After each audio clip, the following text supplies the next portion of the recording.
Bienvenidos al último capítulo de la serie CCNA 3 del curso CCNA Cisco. Y en este capítulo hablaremos de un aspecto a veces olvidado del diseño LAN que corresponde a las redes inalámbricas. Vamos a ver un overview bastante general sobre la configuración de redes inalámbricas y algunos aspectos técnicos de ellas, y sobre todo cómo implementar a nivel local y cómo configurar finalmente un router Linksys en una topología de Packet Tracer que se asemeja bastante en realidad a lo que es una implementación real. Dentro de los objetivos de este capítulo están describir los componentes y operaciones de las topologías LAN wireless y algunos elementos de seguridad que conviene tener presente a la hora de diseñar o permitir acceso inalámbrico a la red corporativa. Configurar y verificar algunos accesos LAN y finalmente vamos a ver cómo se configuran los clientes. Estas últimas dos partes los voy a mostrar en un Packet Tracer. Cuando hablamos de redes wireless, no solamente nos estamos refiriendo a redes Wi-Fi. Redes wireless corresponde a un espectro bastante amplio de tecnologías y soluciones para interconectar sin cables los distintos nodos en una red.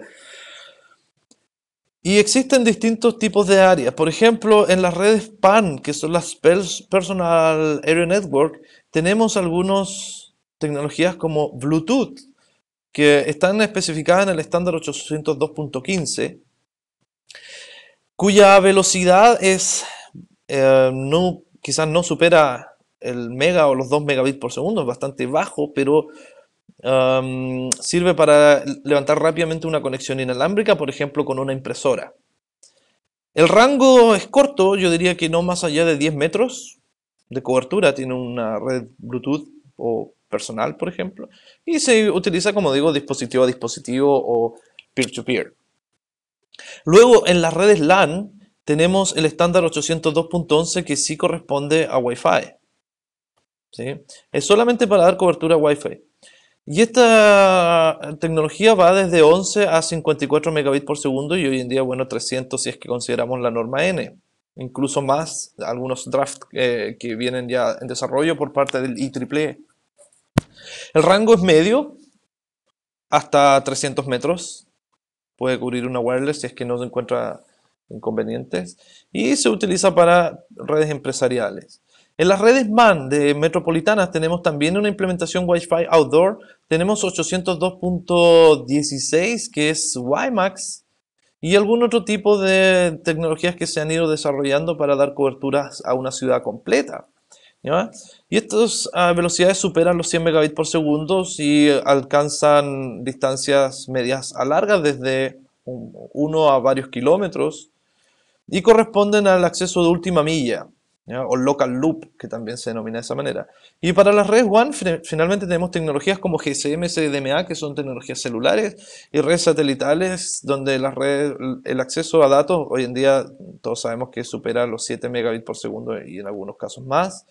Y el rango es bastante largo. Consideremos que los satélites, en algunos casos, orbitan hasta 36.000 kilómetros de distancia de la Tierra, entonces es bastante amplio. Todo eso son soluciones inalámbricas para interconexión de nodos. Ahora nosotros en este curso, en este capítulo, nos vamos a enfocar única y exclusivamente a lo que tiene que ver con redes LAN y algunos de los elementos de Wi-Fi.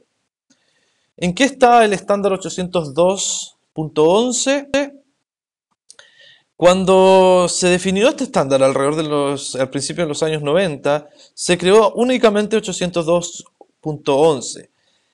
Y en ese caso, el alcance de esta red era bastante corto, entre 100 y 150 metros, y el ancho de banda máximo que podían soportar eran hasta 2 megabits por segundo. Luego se implementó la versión, las normas A y B, respectivamente, que, bueno, la norma B llegó hasta los 11 megabits por segundo y la norma A hasta los 54 megabits por segundo. La diferencia está en que esta funciona en 5,8 GHz y las otras funcionan en 2,4 GHz.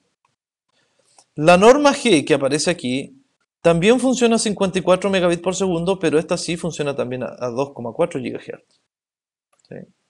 Y hoy en día tenemos 802.11n, que aquí aparece como draft o borrador a la hora de hacer esta PowerPoint, pero eso ya está liberado al mercado hace un par de años y los dispositivos 11N alcanzan tasas de 300 megabits por segundo aproximadamente. Bien. Algunos de los componentes típicos de una red wireless son las NIC inalámbricas, que pueden ser desde tipo PCI en un PC, como las que vemos acá, con una o varias antenas, pueden ser de tipo USB, integradas también las que traen los laptops, o de tipo PCMCIA, ya creo que estas ya no es muy raro encontrarlas. Esto es por el lado del cliente. Ahora tenemos también dispositivos como los routers inalámbricos, ya que en este caso ahí vemos una implementación de tipo múltiple input, múltiple output con 3 antenas que nos conecta directamente a un modem ADSL a veces y nos saca internet. Esta es la implementación típica dentro de una casa. Ahora hay algunas consideraciones técnicas que tenemos que tener a la hora de diferenciar entre un router inalámbrico y un access point. No son lo mismo. Y eso lo vamos a hacer cuando veamos la parte final de este video, que es la parte práctica.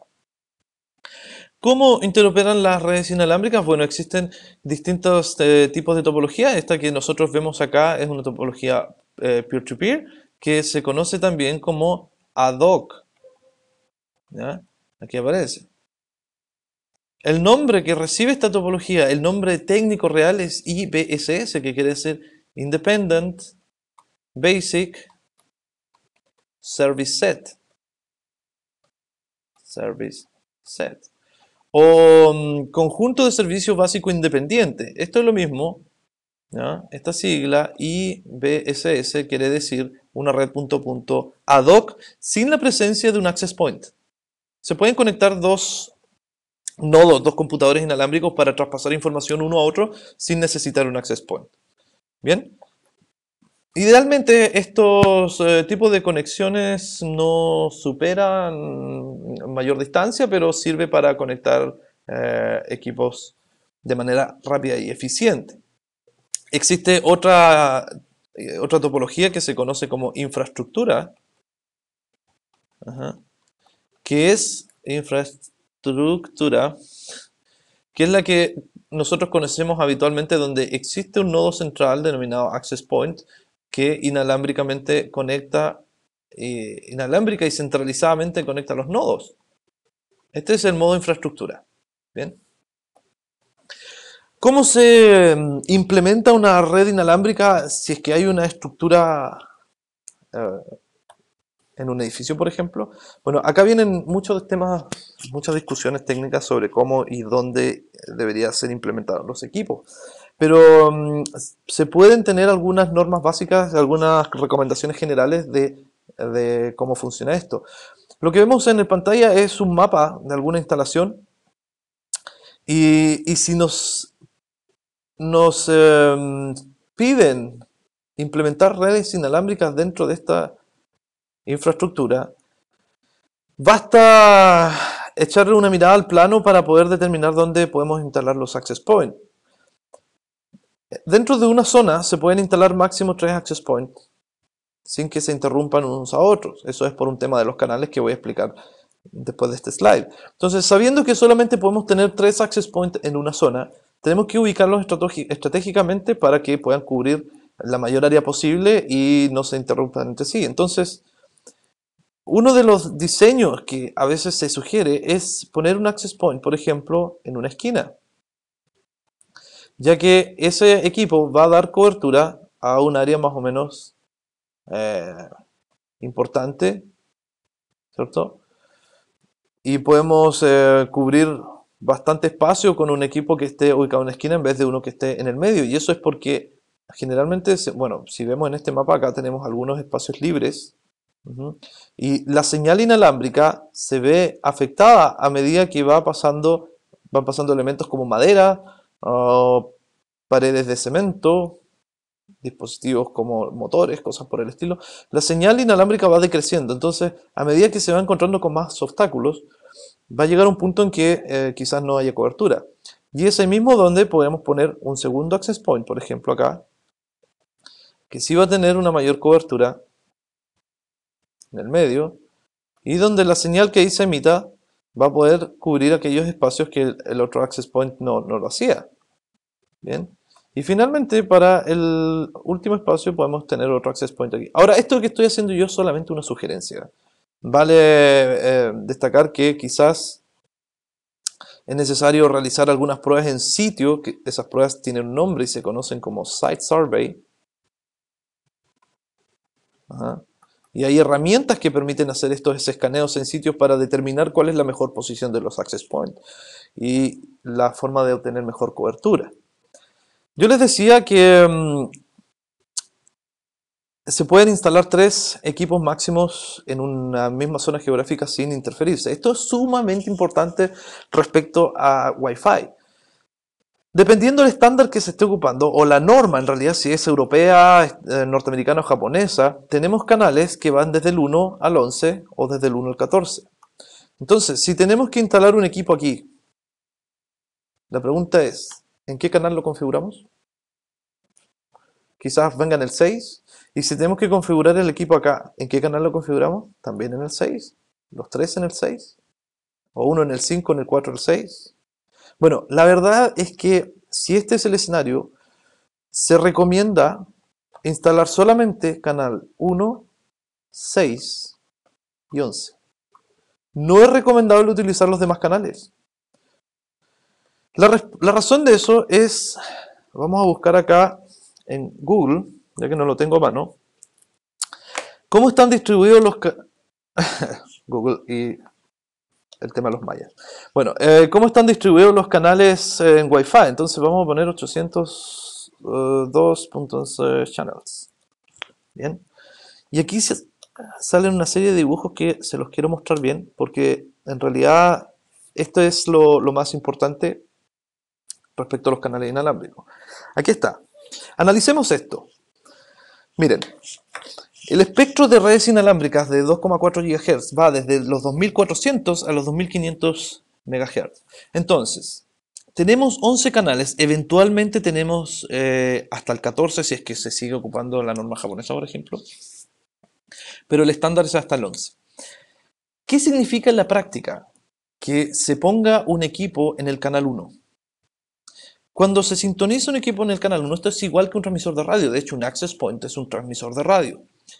Lo que va a hacer es que va a lanzar una señal en la frecuencia central 2412 MHz. ¿Sí? En esa frecuencia va a estar transmitiendo.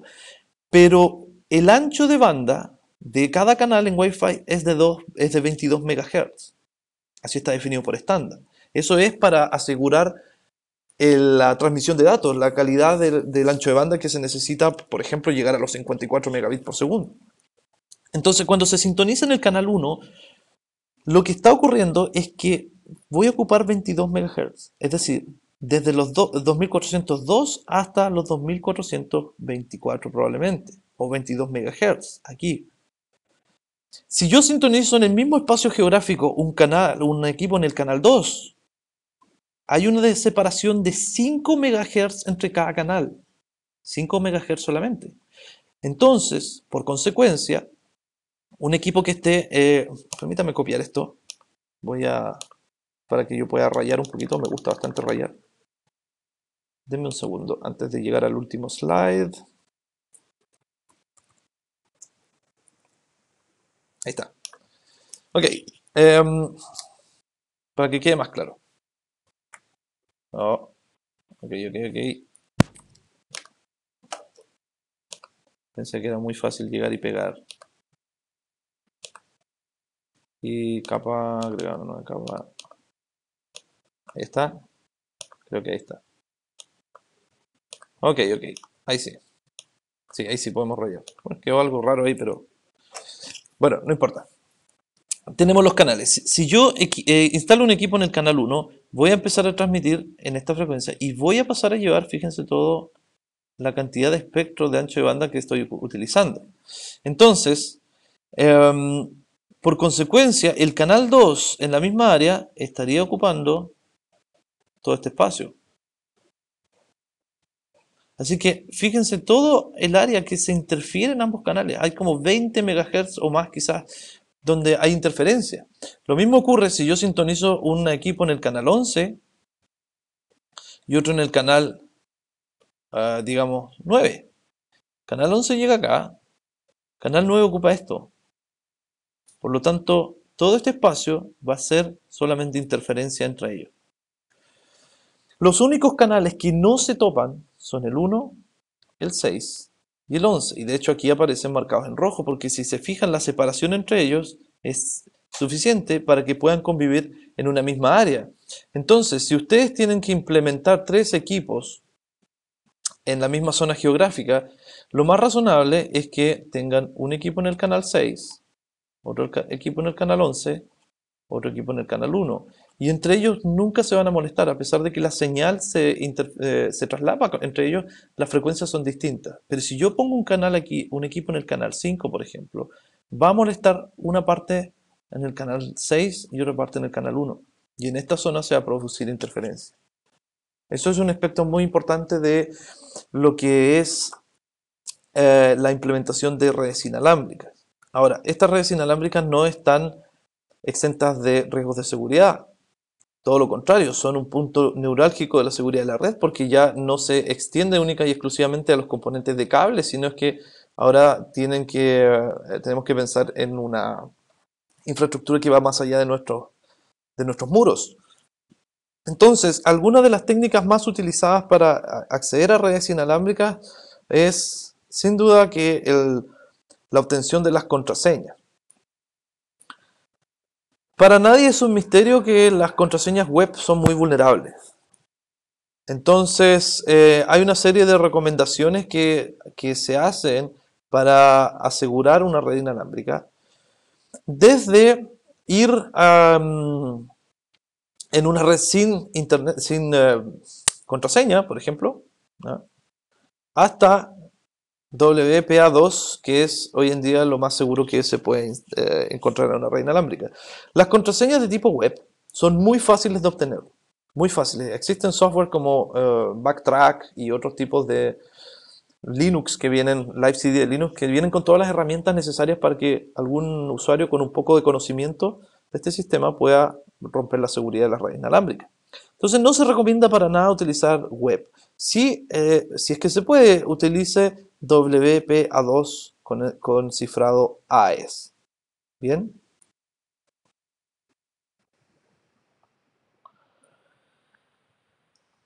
En una infraestructura de red tenemos un montón de amenazas de seguridad.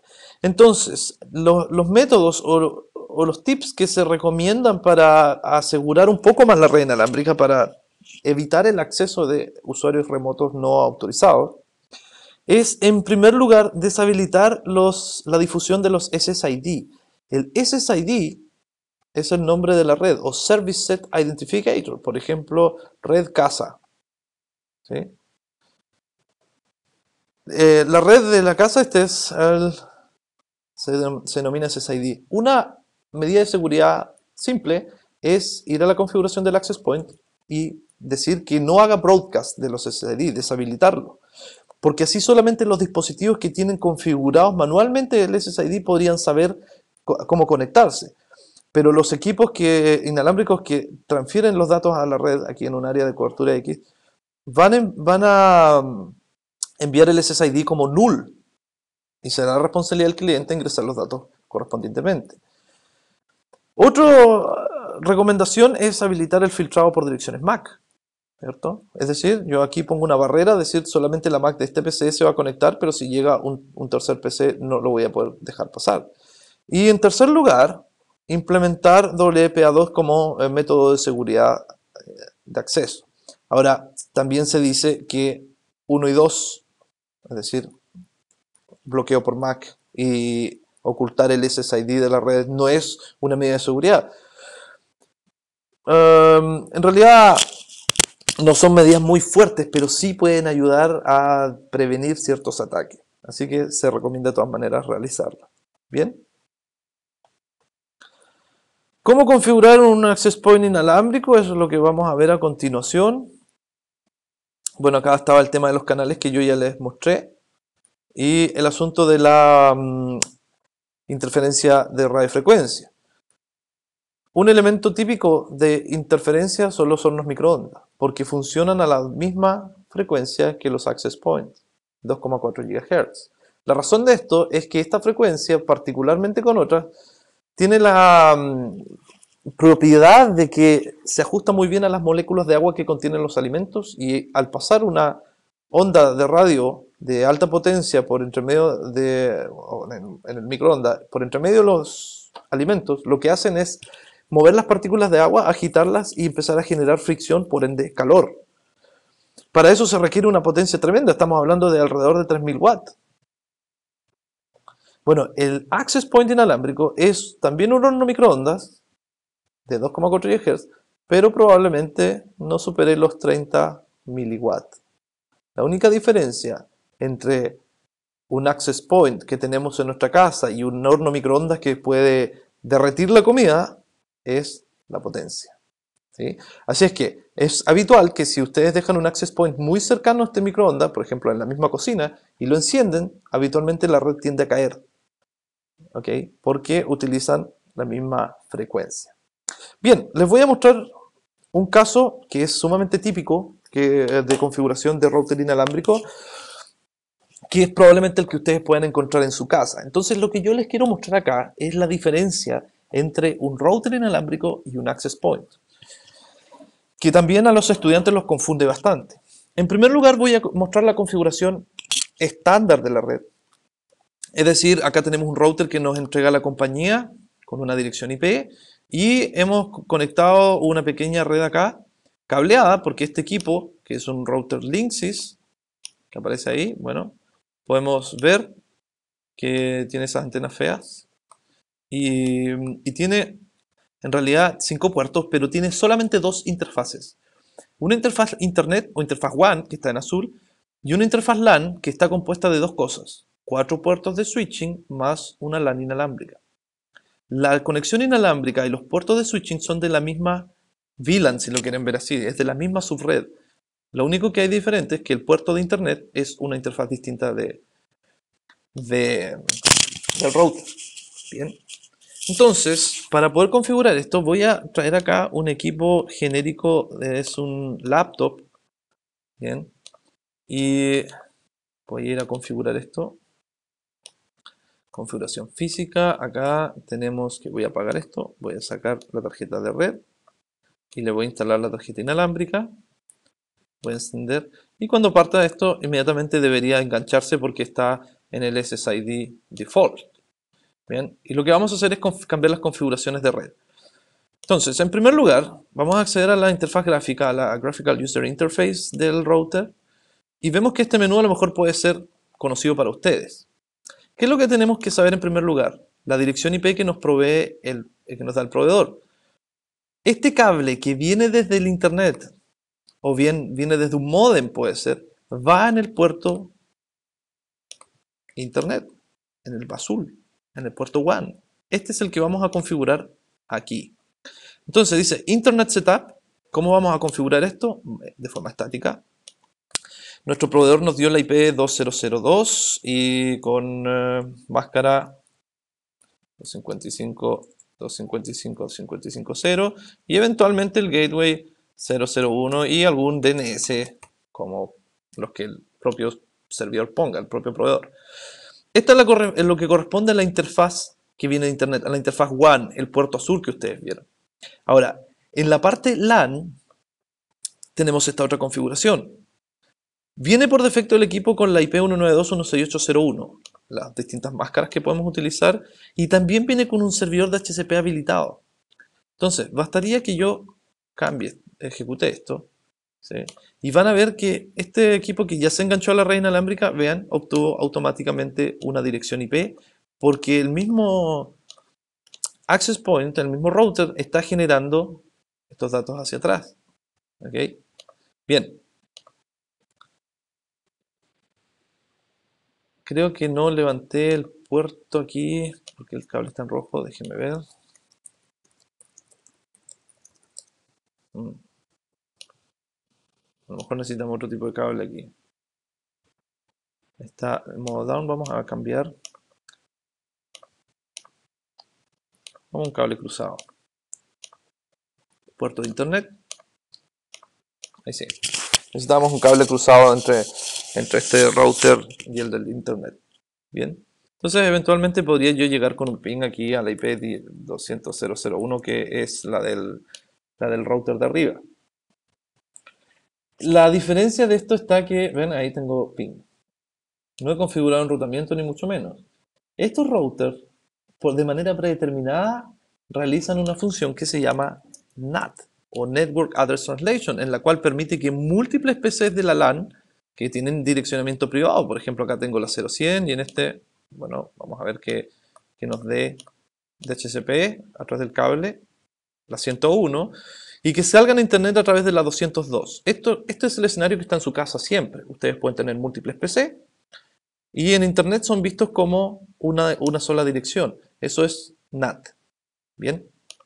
Entonces, lo próximo que voy a hacer es configurar la seguridad. Voy a wireless. Aquí selecciono los modos. Si quiero la norma BG, solo B, solo N.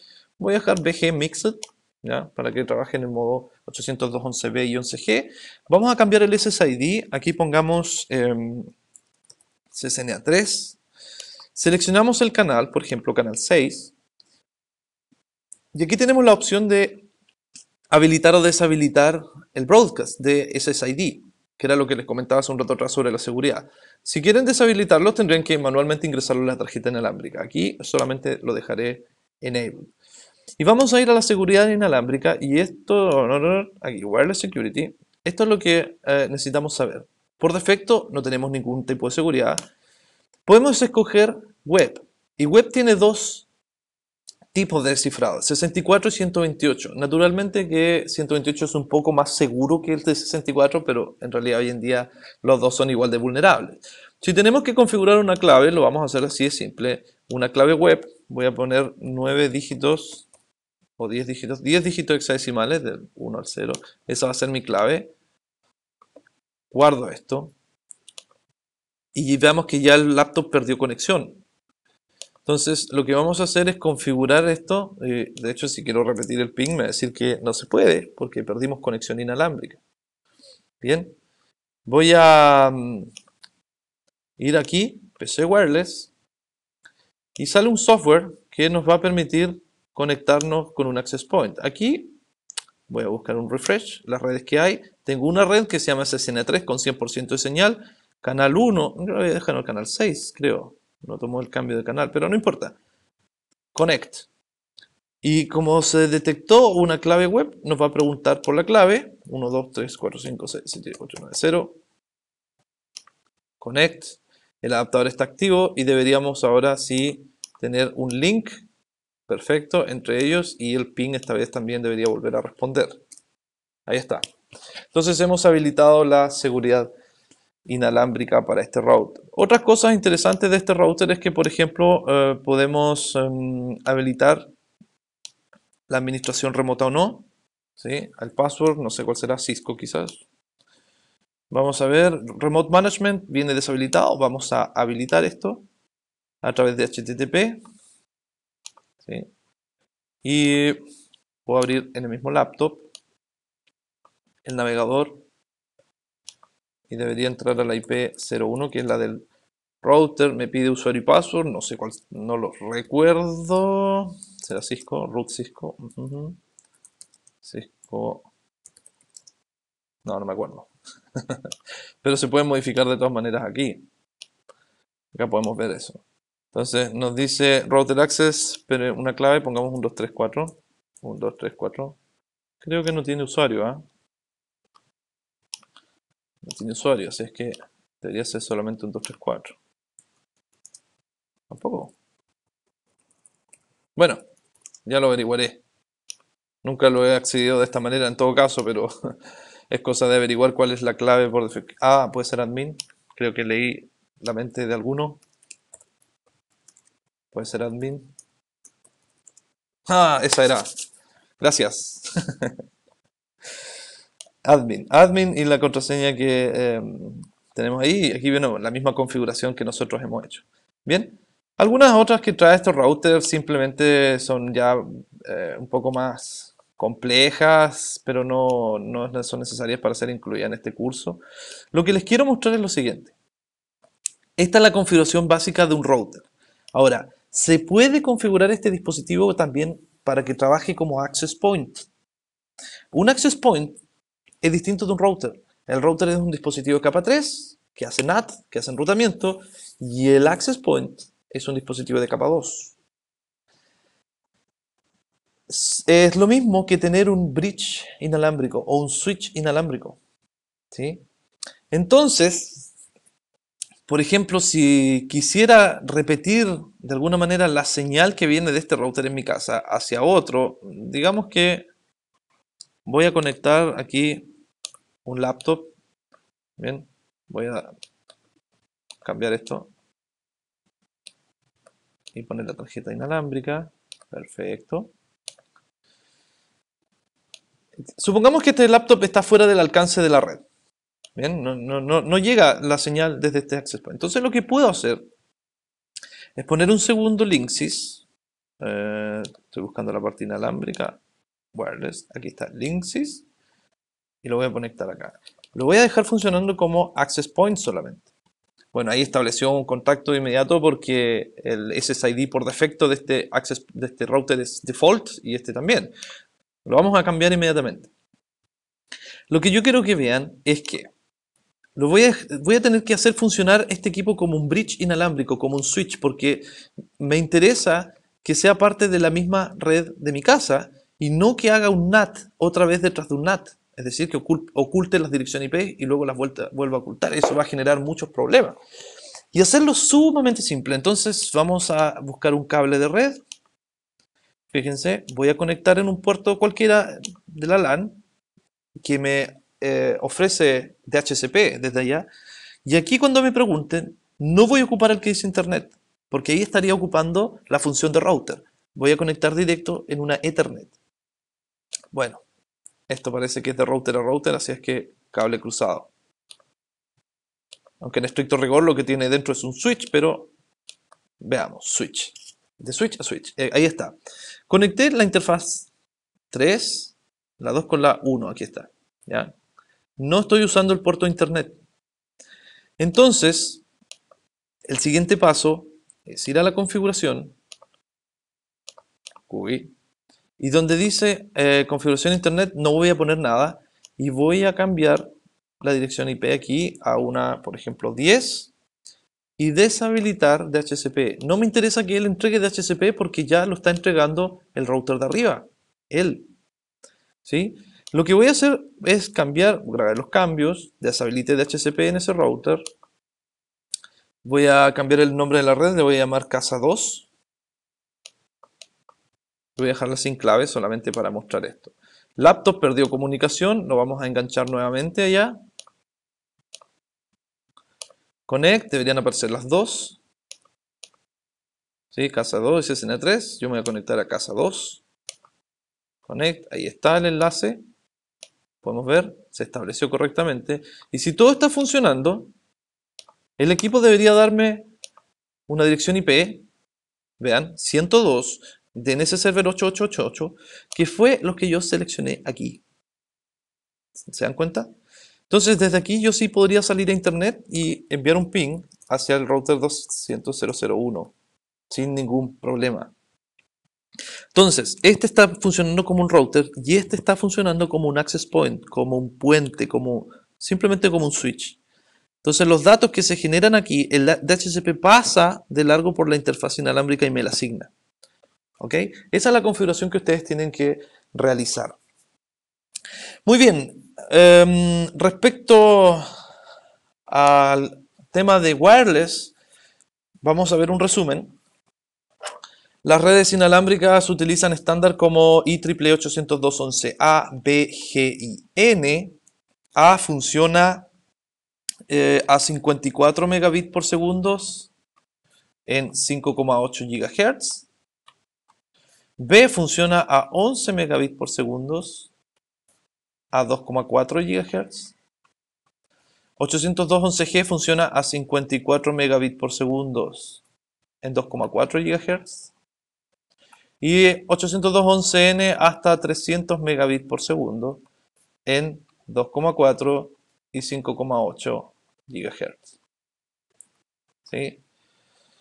Tenemos el Basic Service Set, que es BSS, también conocido como infraestructura, que es donde los clientes móviles utilizan un access point para la conectividad. Y también tenemos el IBSS, que es el Service Set independiente, o ad hoc, donde los equipos se conectan punto a punto entre sí sin necesidad de un access point. Bien, el Extended Service Set, yo no lo expliqué muy bien en el slide, pero corresponde a esto. Este es un set de servicios extendido, porque acá tengo un cable para llegar a extender la señal inalámbrica. Algunos métodos y prácticas de seguridad de la red inalámbrica es considerar el filtrado de MAC, ocultar el SSID, implementar WPA2.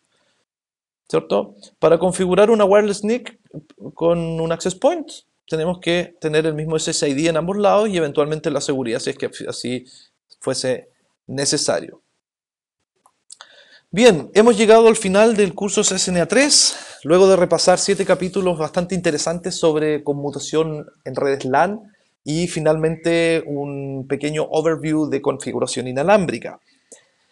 La verdad es que este curso no es muy extenso y es muy probable que en clases de ustedes, o bien cuando tengan que hacer clases a sus propios alumnos, lo más recomendable es que incluyan topologías que también tengan enrutamiento.